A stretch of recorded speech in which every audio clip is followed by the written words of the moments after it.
DawgNation, and welcome back to DawgNation at Large. As always, I'm Kaylee Mansell with my terrific, tremendous co-host, Mike Griffith. Nope, that's not the one. Jeff Sentell? Nope. Kevin? No, Connor Riley. Connor Riley, this is DawgNation at Large, where myself and Connor Riley have a show every Thursday. Look, you bring out all these, big-time guests, these one-offs, but, some of us are just like Jack Antonoff out there that'll always be right there to recreate the writing of the bridge from Getaway Car when you need them. It's been a tough week, but I will never forget my first, Connor.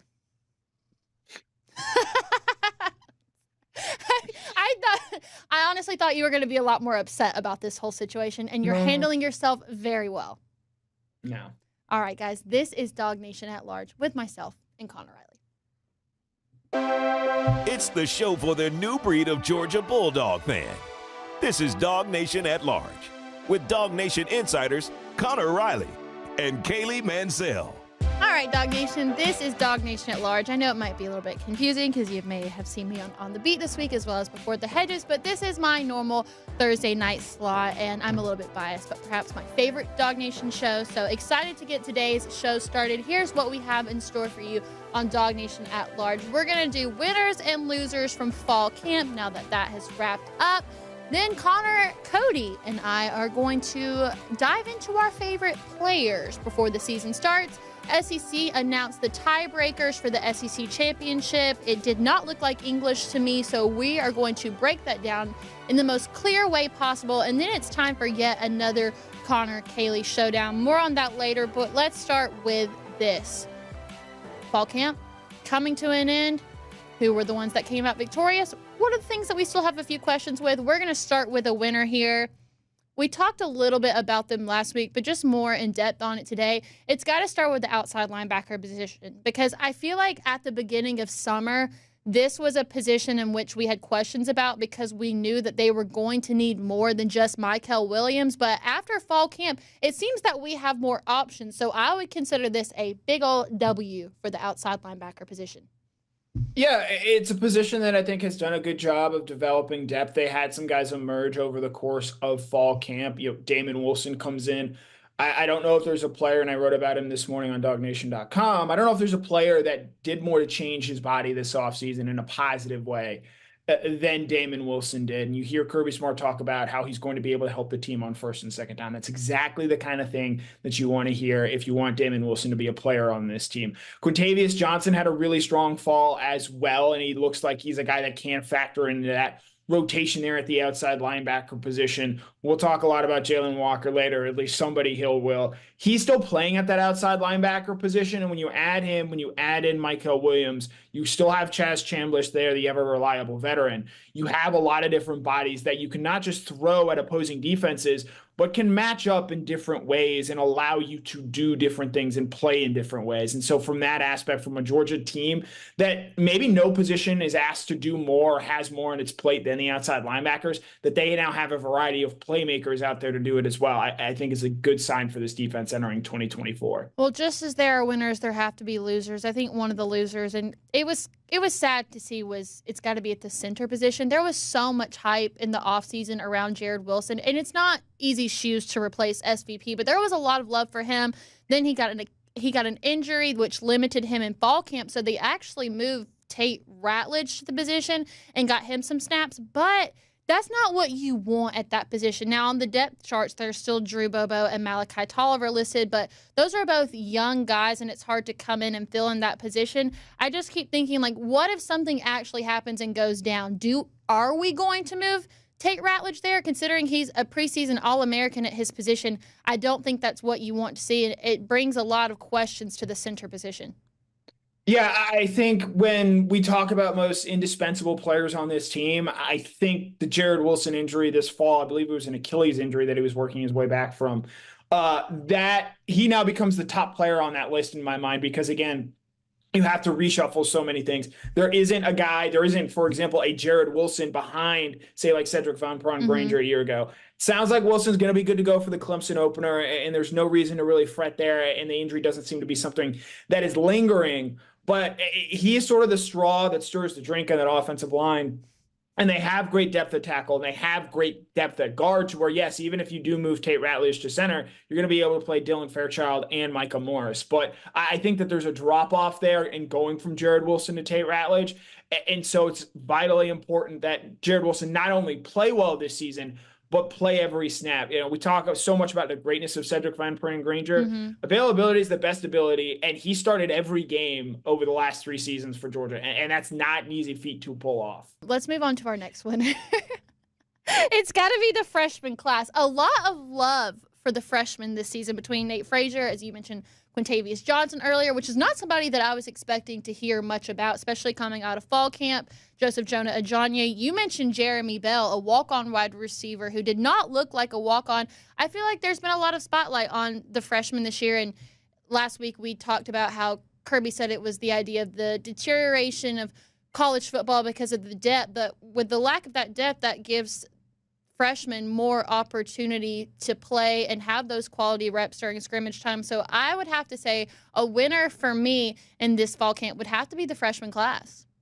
Right, and you understand that there are going to be some guys that their heads are spinning a little bit. It's taking them a little bit longer to get caught up to the Georgia program. But conversely, there are going to be other guys that are capable of hitting the ground running and going out there and playing early. And so many of these guys now, because they enroll early, I think 22 out of the 29 signees that they had in the 2024 recruiting class were able to go through spring practice, or at least able to be enrolled and be around the team there. So to have that kind of depth, they've talked a lot about what Joseph Jonah Ajanye and Justin Green are going to be able to give on the defensive line. Nasir Johnson is someone you've heard good things about on the defensive line there. Yes, we talk so much about KJ Bolden and Nate Frazier and even Quintavious Johnson to a degree about what they might be able to give Georgia right away.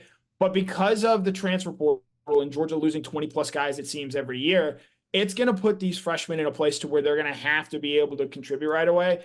And while Georgia may not love doing this, they're just going to throw them into the deep end. And some guys so far, like a Nate Frazier, a KJ Bolden, and Ellis Robinson, have proven that they're capable of swimming. Yeah, moving on to our next loser. And it's not like this can be entirely helped. It's completely situational, but it's going to be the defensive line. Have not been able to stay healthy at all this offseason. Injuries from Warren Brinson, Jordan Hall, who we know is going to miss game 1, Xavier McLeod, Gabe Harris. Jordan Hall is likely to be the only one that misses game 1 against Clemson, but it's not like we're opening up with UT Martin here. This is Clemson. You need everyone at full health with as many reps coming into the game as possible, because Clemson's offensive line is still one of the stronger offensive lines in all of college football.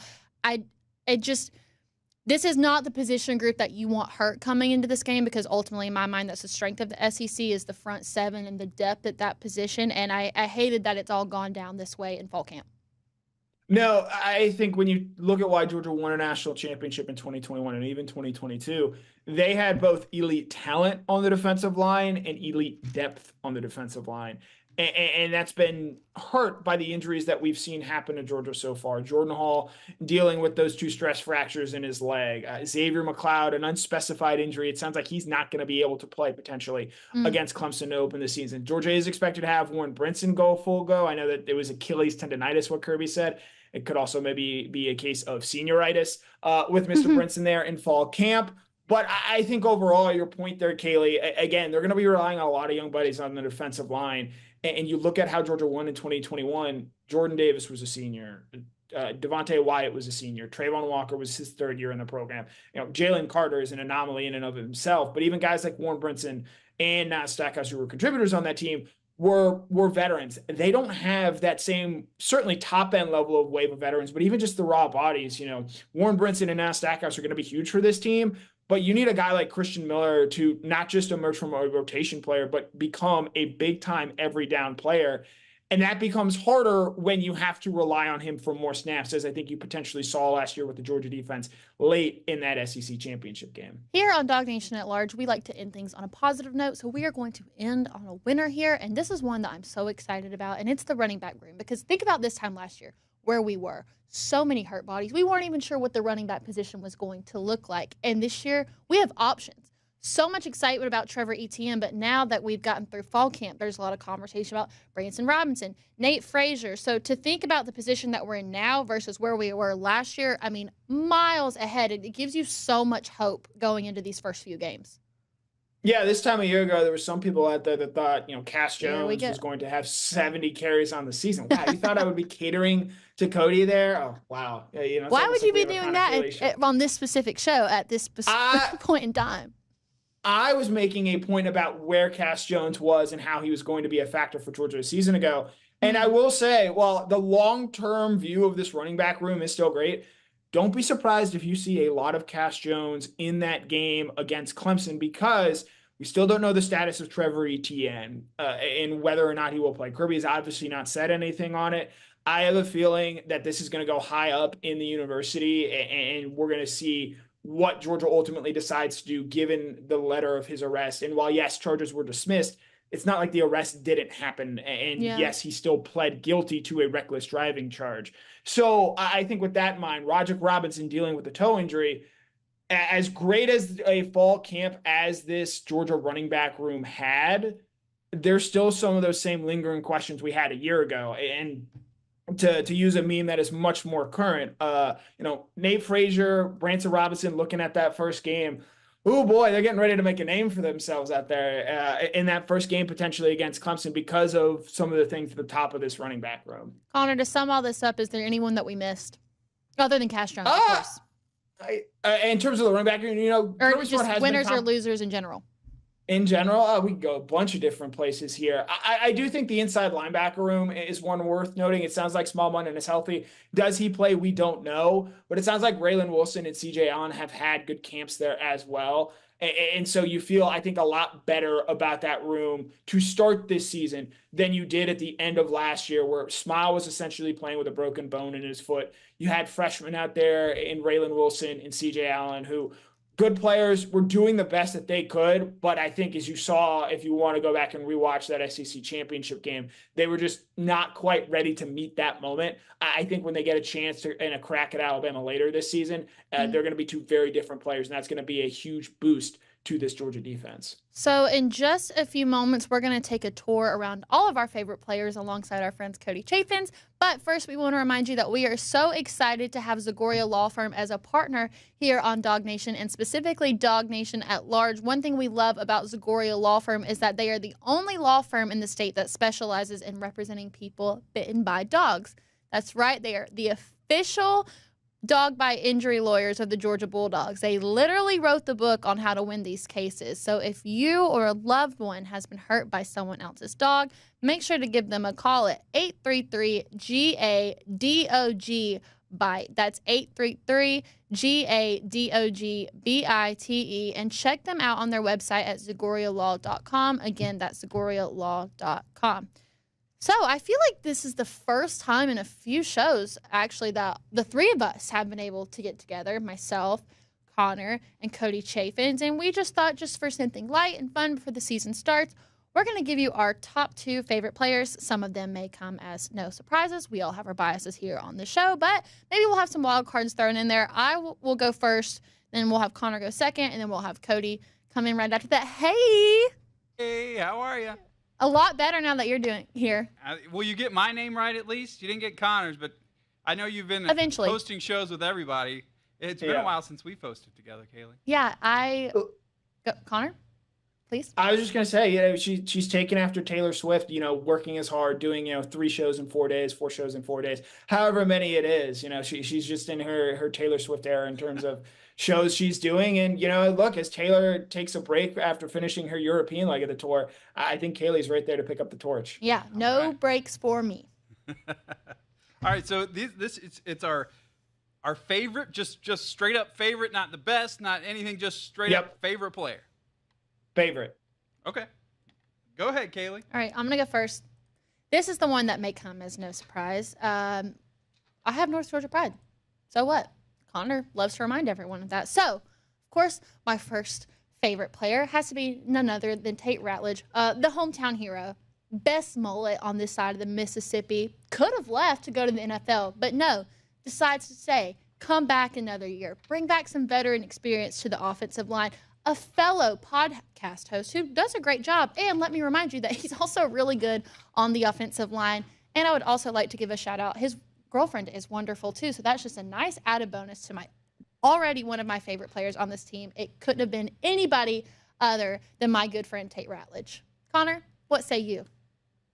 Yeah, I think Tate's a great player. I hope to have a nice story on him next week entering the Clemson game. It's obviously a big game for him, given that was his first career start. And on the first drive, he breaks his foot. And to sort of see the maturation of Tate Ratledge over that time, it's been really cool to see. Obviously, he showed off his new tattoo earlier this year.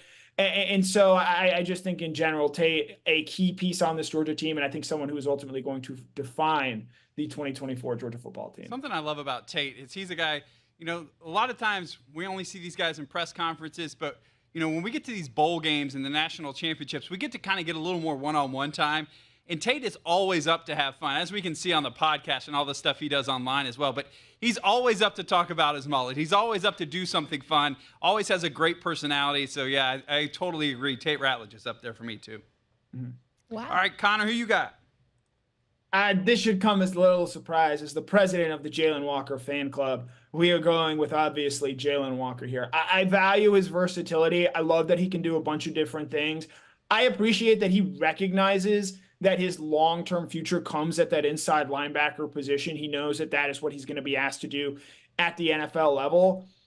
And yet he still might be Georgia's best pure pass rusher on this team and is someone that is going to help the team at outside linebacker. You hear him in interviews, and I think he's a really sharp individual. And I think he's someone who represents this university the right way. You get a lot of Nakobe Dean vibes in terms of off the field and the way that you interact with him and what he brings to this defense. He's a guy who, it wouldn't shock me if he has a monster year and goes pro because he just tests off the charts and he puts up big numbers this season.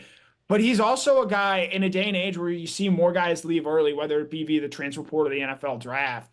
This is a guy that could also stay all 4 years at Georgia and make the absolute most of his development. And so for that reason, similar to the way that Quay Walker did it, Jalen Walker, my favorite defensive player on this Georgia team. Connor, can I ask you a question? Always. When did this admiration for Jalen Walker start? Because I feel like I didn't hear about it for a while, and then once you said it, it was just like I kept hearing it over and over and over. So when did it start? It started his freshman year when, even though we had been told he was coming in as an inside linebacker, you watch him in GameDay, you see him in some of the later games.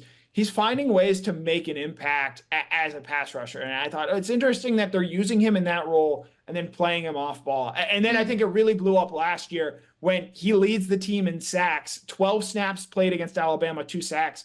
It should have played him more in that game, in my opinion. And from there, I think it sort of mushroomed as I think more and more people have caught on to Jalen Walker and what he brings to this team. I thus became more vocal on the matter and said, hey, I planted my flag here first. I was one of the first people on Jalen Walker Island. We're glad to have you, but we got to make sure we know who's leading this charge. All right, Cody, take it away. All right, so my first one is a guy we have a little bit of history together. Mine is Malachi Starks. And for me, Malachi is somebody who I covered when he was in high school at Jefferson. So I got to be the MC when he committed to Georgia that day. We did it live on the news way back when. And I knew his coach, Gene Cathcart, who also coached former Dog Tavares King up at Habersham Central. I got to meet his mom, Tisha, his dad, Larry. And so I've done stories with them since he kind of blew up as a freshman. And, everything about him is just so great. First off, it's on the field. I think that goes with all these guys. Is we love them. They're our favorites because not only can they get it done on the field, and obviously Malachi at an All-American level, but they're such good guys off the field. And Malachi, really great in interviews, really thoughtful in stuff he says, but he also, as we got to see this spring where he didn't get to practice as much as he wanted to, he was very limited. He's happy to step in that coach role, kind of like Nolan Smith did when he was here.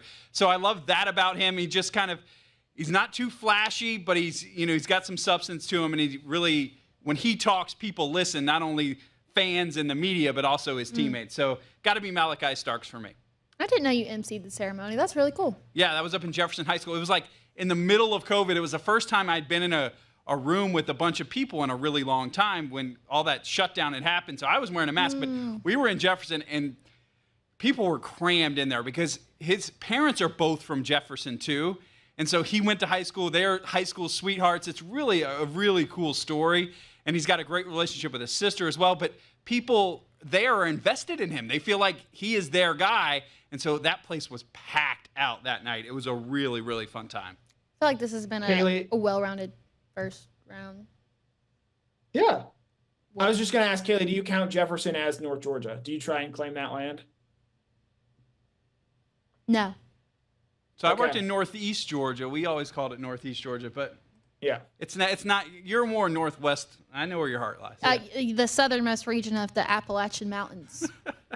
All right, Kayla, who's your number 2? All right, my number 2 may come as a surprise. I definitely put some thought into this. There were a lot of people that I could have chosen, but let's mix it up here. Let's go Brett Thorson.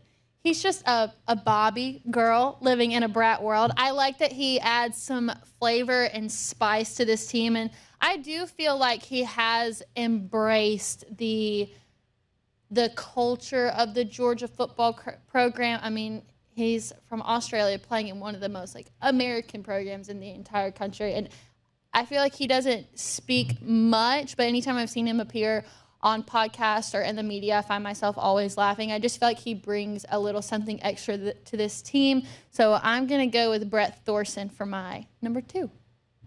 I'd like to point out that both of Kaylee's players are podcast hosts. Yeah. And, look, I do worry a little bit, she's trying to angle to either get on their podcast or replace us with those podcast people. I just throw that out there. They've also got really great hair. Is that part of it too? Yeah. Have y'all ever heard of something called the Fifth Amendment? I think I'm going to plead that. Okay. We will be replaced. You'll have to learn even more names, Kaylee. I can't incriminate myself. Connor, what you got? Yeah, we're going to go on the offensive side of the ball. I think similar from a playing standpoint, Dylan Bell, a guy who last year, look, Georgia was down bad at the running back position, and he seamlessly moved from wide receiver. I don't know if they win that South Carolina game without his contributions there. But then I think later on in the season, as Georgia got healthier at running back, you see him move to wide receiver and really, I think, blossom as a playmaker out there. The Tennessee game, he goes over 100 yards, also has the touchdown throw in that game. And I thought really impressed in that first half against Florida State when it at least was still a somewhat close game. I think with a full season of wide receiver, I think this guy's going to have an awesome year. And, I'm talking to these guys in interview settings and seeing them away from the field.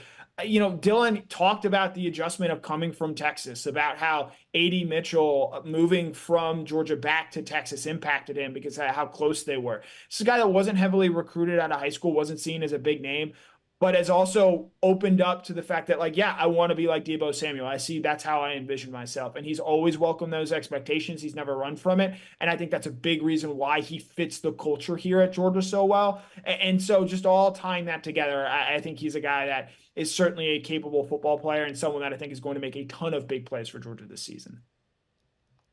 Connor, kind of on what we heard from Brandon Adams this week on DawgNation Daily, he kept saying that, there's been no buzz about the wide receivers. Dylan Bell is a guy who had so much buzz at the end of last year that I thought, okay, this is going to only build and build. But you don't get the George Pickens sneak peek of what he made this amazing play in practice or he did this amazing thing.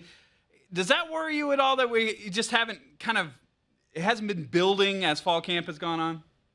No, because to Brandon's conspiracy theory, I have my own conspiracy theory. Look, with so much of this is tied to Carson Beck, and he's just got to go out there and show it and let it rip. And until he does that, I think that has somewhat held up the wide receiver position in terms of the buzz surrounding them. Because you could make a similar case in my mind for Dominic Lovett and what he could potentially do for Georgia this fall. But I think because so much of their own individual stock is tied in Carson Beck taking a leap, and it's just going to be hard for him to show how to do that in the offseason, given what we saw him do a season ago. I think that's maybe why the buzz around the top end of the wide receiver room is not what it has been. Cody. All right, here we go. Bring it home. Yeah, so it's no surprise to anybody. You talked about a Texan. I've got to go with a Texan as well. It is Cash Jones. I feel like Cash is a player who – it was a couple of years ago, Kirby Smart started talking about, every time he would mention him in press conferences, I'm like, well, we're talking about some of the other guys, like Cash Jones too, and he won't let the running back conversation get by without talking about him. And that tells me he does everything he does right in practice. He's a practice player. He's a hard worker. He's going to go out on special teams and make plays as well. And he just kind of has to sit and wait for his moment to finally be that running back. And last year we saw that a lot because of the injuries to Dejan Edwards and Kendall Milton throughout the season. So he finally got his chance. And when he gets in, he always cashes in by scoring touchdowns as well. It seems like his, percentage of touches to touchdowns has got to be way up there because he's always finding pay dirt. And I love that about him. But I also love that, he'll go out, do his job, score those touchdowns. And the next week they don't need him. He moves back into the background, but it doesn't mean he's not on the sideline. I get to be on the sidelines for a lot of games. He's on the sideline, cheering everybody on and doing his thing there. So I love seeing Cash Jones. He's a practice player. He's also a hard worker, and then when he gets his chance, he cashes in. So that's the reason that I love Cash Jones. Cody, have you ever had the opportunity to meet Cash Jones? I have not got to interview him yet. So that, again, because they only select a few players throughout the season, it will have to be kind of a bowl game type experience before I'm sure they let us talk to him. Manifesting that for you, putting that on the vision board. I want to be there to see it and film it for you. Yes, I can't wait. All right, guys, coming up in just a second, we're going to take a look at the SEC's new tiebreaker rules. But first, this is DawgNation at Large. Here at DawgNation, we know there is nothing better than Georgia's first game, especially when it's an opponent like Clemson.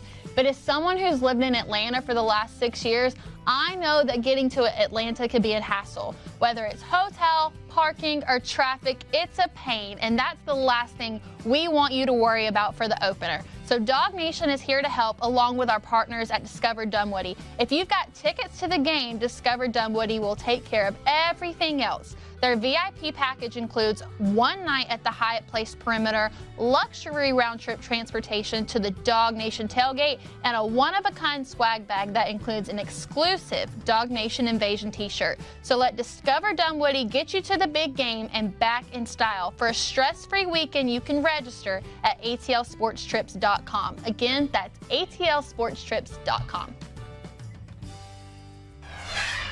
All right, and we're back. Let's take a look at this because I feel like a lot of my friends outside of this have asked me if there is a tie when it comes to the SEC championship. How's that going to look? And finally, we got an answer last night. So here's what the SEC released. I'll read it out to you because I know it can be a little bit tough to see, and then I'll have Connor break it down for you. So it's going to start with this head-to-head competition among the tied teams. Then it's going to be record versus all common conference opponents amongst the tied teams. Then we have to go another one, it'll be record against the highest placed common conference opponent in the conference standings. Then I had to ask Connor what this actually meant ahead of time. Cumulative conference winning percentage of all conference opponents among the tied teams. Then it would go to capped relative total scoring margin versus all conference opponents among the tied teams. And then if for some crazy odd reason there needed to be more, it would come down to the random draw of the tied teams, which I personally think that we would see World War III happen before we got a random draw of the tied teams. Connor, just a guesstimate here. What is the lowest one that it could go to? I think you could well see a 3-team tie and hope that one of those, upper tier ones, be it record against common opponent, plays out. We saw this work out last year in the Big 12 with Kansas State, Texas, all sort of vying Oklahoma State for those spots there in the championship game. And so I don't think for Georgia necessarily a team that I know someone on this panel thinks they're going to lose and thus might open themselves up. I think that Georgia's going to go undefeated this season, and so they're not going to have to worry about the tiebreakers in this format. But this is one of the trade-offs you make when you get rid of divisions and you open yourself up to a 16-team league where you're not playing everybody. And there's a very real chance. Let's say Georgia and LSU are both 10-2 and they didn't play head-to-head. They're going to go to some of those other tiebreakers, and that opens you up to some things that you maybe can't exactly control like you can when you settle it out on the field. Yeah, I do feel like with the 12-team playoff, a lot of people are saying it becomes similar to the NFL where the regular season games don't matter as much because more teams are going to make the playoff regardless. But when I saw that tiebreaker come out last night, it just made me realize, as you mentioned, there could not only just be a 2-way tie, but also a 3-way tie. So those regular season games suddenly do become more important if you want to make the SEC championship. Right. And this is a thing that, as the playoff unfolds, we're going to see, because I would not be surprised. Let's say there's a multi-team tie for that second SEC championship spot. Let's say Georgia's 12-0, and then you've got, say, a 10-2 Texas and a 10-2 Alabama.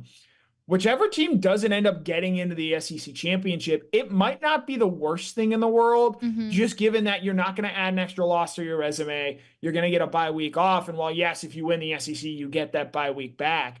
But there is a world where, if you're that third team in the SEC, you're probably going to make the college football playoff more often than not.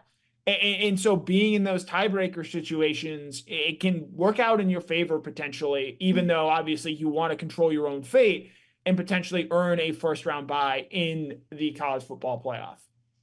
All right, DawgNation, it has been quite some time, but Connor and I haven't been nearly as chippy lately as we have been in the past, so we thought it was the perfect time for another Connor Kaylee Showdown.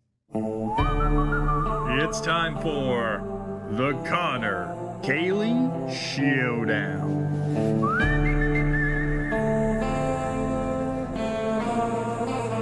Chills.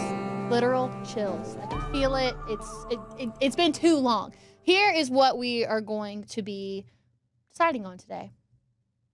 With college football season upon us, we started thinking about who are the guest pickers that we would like to see on College GameDay, the celebrity guest pickers. So we are each going to provide 3 today. And then our wonderful, amazing, just absolutely phenomenal co-host / producer extraordinaire, Cody Chaffins, is going to come in. I mean, I could, instead of me giving my guest pickers, I'll just do adjectives for how amazing Cody is. I love this. He will come in and decide our winner. And don't you look so handsome in your little referee outfit? It's a showdown time. We got to get serious here. Black and white are your colors. I think it's the vertical stripes. All right, Connor, I'll let you go first on this. Give me your first one.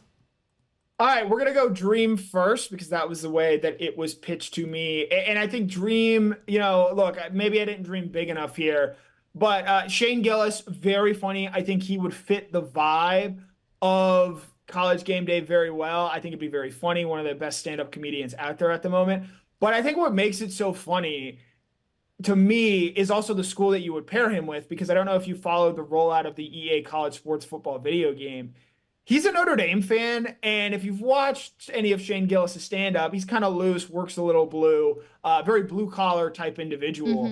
Notre Dame, very prim and proper. They like things a certain way and very, hold themselves in high esteem. And Shane Gillis kind of runs counter to that. So it would be very funny to see, the opposite ends of it, very prim, proper Notre Dame with Shane Gillis out there just letting it rip. I hate to admit how much I like that pick. Yeah. It pains me. Okay, I'll go Dream Picker. Yeah, so I should have mentioned this. The way I pitched this idea to Connor is we have almost 3 categories of pickers. Speaking of pickers. How? I may have just got I'm so sorry. These points will be noted. Okay. Dream. What were these picks? Dream Picker. A UGA game-based picker, and then a wild card, which could go a multitude of ways. I need some water. I'm so sorry. I want this. For those of you who are listening on our DawgNation podcast feed, who maybe not know what just happened, there was a little Connor hands to the face. It was a scratch. We don't know if it was to it the was nose a scratch. or what. I don't know if it was a scratch. I am not an animal. We do urge you to go on and listen to us on the podcast feed as well, if you just want audio only. But the video is so much fun, isn't it? Yes. Back to the topic at hand. I'll go my Dream Picker. It's somebody who has, surprisingly enough, never been a celebrity guest picker on College GameDay, despite calling out College GameDay and saying that he wanted to be a part of it. And it is none other than Snoop Dogg, who right now seems to be America's mascot. He was at all the events for the Olympics. I mean, have y'all ever seen him narrate any of the Animal Planet videos? I just think that, similar to what Connor said with Shane Gillis, he would fit the dynamic of the group. And I also know that he would be an educated picker. I think that's something that played a factor in all of my picks is you don't want to throw someone up there who's just going to agree with the next person. You want somebody to go in there, knows what they're talking about. And again, Snoop Dogg has been America's mascot for like the last year. And everyone knows who Snoop Dogg is, whether it's people my age, your parents' age, your grandparents' age, your great-grandparents' age. They all know who Snoop Dogg is. So I'm going to go with Snoop D-O-double-G for my all-time dream guest picker and maybe have Martha Stewart also on the premises because he doesn't go anywhere without her. No, he does not. Okay, so you're going with Snoop Dogg. I'm going with Snoop Do you Dogg. have a venue or a team that he would be associated with? He's obviously from Long Beach. Yeah, I mean, I kind of went more generic on this one. I feel like he could fit in with any of them. Now, when he called out College GameDay, it's because he wanted to be a part of the Jackson State one. But now that Deion Sanders and Travis Hunter and the other Sanders person is not there, maybe a Colorado game, if it gets to that point, that would probably be the one that he would desire the most. But I think the beauty of Snoop Dogg is that he could do any school, and it would be just as fun. Okay. Moving on to the UGA picker, I will go up next here. This is an easy one. I'm actually a little upset that we haven't gotten this yet. And look, maybe he's busy, world-renowned actor, busy schedule. But Kyle Chandler. Kyle Chandler attended classes at the University of Georgia. Many of you know him famously as Coach Eric Taylor from Friday Night Lights. There's a Georgia connection there. There's an obvious football connection. Full eyes, clear heart, can't lose with Kyle Chandler as the guest picker for a Georgia football game. Been there, heard that. If you have not watched Connor's Tell-All, I would highly encourage you to do so because he also brings up this guest just as our dream DawgNation Daily guest or DawgNation at Large guest. So consistency is key, I guess. My Georgia picker. There is no celebrity that has showed more love to the University of Georgia than Quavo. He's boys with the players. He's boys with Kirby. You can always see him on the sidelines. You know, it doesn't matter who the opponent is. He's always going to pick the Dogs, and a Georgia native, and he plans to eventually enroll in the school at some point. I've seen that in news articles everywhere. So I don't think that you could have a Georgia game without having Quavo as the guest picker. I believe Quavo has already been a guest picker for College GameDay. Now, it was, I believe, the SEC Championship game. Yeah, the 2018 SEC Championship game. He was the guest picker there that day. Obviously did not end very well for Georgia when Quavo was picking there. But I understand the reference. Obviously very closely connected with the Georgia football program. Sounds like he needs a redemption story. Okay, fair enough. All right, give me your last one. And our last one, I was actually kind of a little worried that Kaylee might pick this one for her dream picker, but the all-time greatest College GameDay guest pick selection or picker actually runs counter to what Kaylee said earlier about them being knowledgeable. And in general, I agree with Kaylee in that regard. But when Katy Perry did College GameDay from the Grove, it was electric. You never know what you were getting next, and it was incredible. And that is why I'm going a similar vein here. I am taking Chapel Roan to be the guest picker as my wild card. I don't know how online some of you people are, but the crowds that she has attracted at the various festivals that she has performed at are massive. She sold out Lollapalooza. They were estimated like, I think 100,000 people there. And because of the way they book these festivals, they're booked so far in advance that she was slotted in a midday spot. Her popularity has exploded, and she's outdrawing some of the headliners at these festivals. There's actually a recent controversy with Austin City Limits about how they moved her from a midday Saturday slot to a Sunday closing spot. And so I think the crowd that she would attract would be incredible. Seeing her interact with Kirk Herbstreit and Pat McAfee, who they have nothing in common with, I think would be great. And I think that she is an incredible stage presence. She'd get up there and she'd start doing the HOTTOGO dance. So I'm going with Chapel Roan as my wild card pick. She is from Missouri, and so she would be appearing at a Missouri football game. A very honorable pick. Your favorite artist. So I can't be mad at that pick. Wild card. I tried to get a little bit creative for this one, and Connor might come at me and say, well, this person was already on College GameDay, but no, I don't want them, just them. I want them in character because I don't know how else to put this, but he's kind of a big deal. I would like to see Will Ferrell on College GameDay, but as Ron Burgundy from Anchorman. He's the only member of the media that Bill Belichick respects, and that's simply enough for me. I just think that having him come in character like we saw him do with the Tom Brady roast would make it completely separate from his appearance that he did when USC was playing. And again, it just a very well-respected member of the media with the best of the best media members from the sports world. I couldn't think of a better wild card pick than Ron Burgundy. I could think of better Will Ferrell characters to be guest pickers than he already Ron did Burgundy his again. character from Step Brothers, like a bit. So that one also. Hey, Ricky say, Bobby. guys, hot take. Step Brothers is not one of my favorites, and Talladega Nights. I don't know. Those just Alan Gamble from the other guys. no. Frank the Tank from Old School. Anchorman moved something in me, Connor. Why do you think I'm sitting here right now? It's because of Ron Burgundy. Frank the Tank. There's a natural college. Okay, now tie-in Frank the there. Tank He would have could- been a good one too. But look, I wanted to do. You've got the best of the best media up there. They need someone who's going to be able to stand them up. He's going to be honest with them. Yes. All right, I like all All the right, hand motions. We got Frank the Tank. We got HOTT. This has been very fun. All right, so first, let's break it all down. We got to make a ruling here. We got to get points on the scoreboard for somebody. This is a huge time. All right, starting with Connor. I love the idea of Shane Gillis sitting in front of Touchdown Jesus. It's just something about it. Remember, he did get nixed from SNL a few years ago. He kind of got canceled for a minute, so it would be a great redemption story for him. Kyle Chandler, I can't argue with that. And then you go with, Kaylee, you've got Snoop Dogg. Also, you remember, famously a Pee Wee football coach that knows his ball. You got Quavo, left-handed quarterback, Berkmar High School, knows his ball. So those, I think, are really good ones. When it comes down to it, I think it's the last one that's kind of going to tilt the scales. You've got Ron Burgundy, super funny, people my age, love it. Chapel Roan, more current, more now. So as you're trying to build in what audience you're watching, so College GameDay, you're thinking people my age, that's who you're going to watch. But I think they want to skew younger. I think we got to go Chapel Roan, just so hot right now. And so even though Connor had a penalty on this play with his hanky probably being needed, he is a winner today. So Connor, look at the scoreboard. One more for Connor. He now takes a 4-3 lead. Connor is a winner in this week's Connor Kaylee Showdown. I feel great about my picks, and I cannot wait until we do another Connor Kaylee Showdown.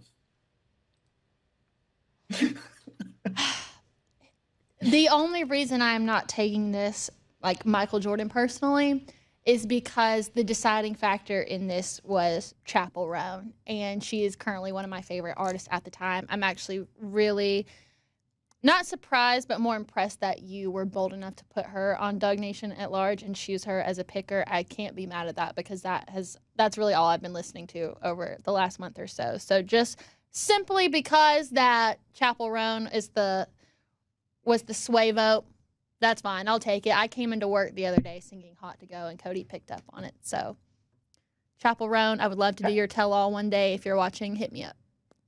Hey, if you're at the Pink Pony Club and you're watching DawgNation at large on YouTube or whatever platform, make sure to like and subscribe. Follow us there on YouTube down there in West Hollywood.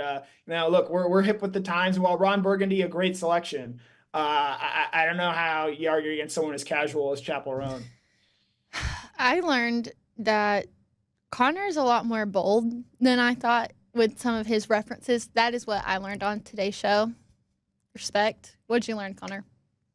I learned that you shouldn't scratch your nose while I'm recording a podcast. I can't wait to go back and watch that. All right, DawgNation, this has been another episode of DawgNation at Large. Connor with probably the most deserving win he's had in the Connor Kaylee Showdown at this point, so I'll give credit where credit is due. I want to give a huge, mega shout out to Cody Chaffins.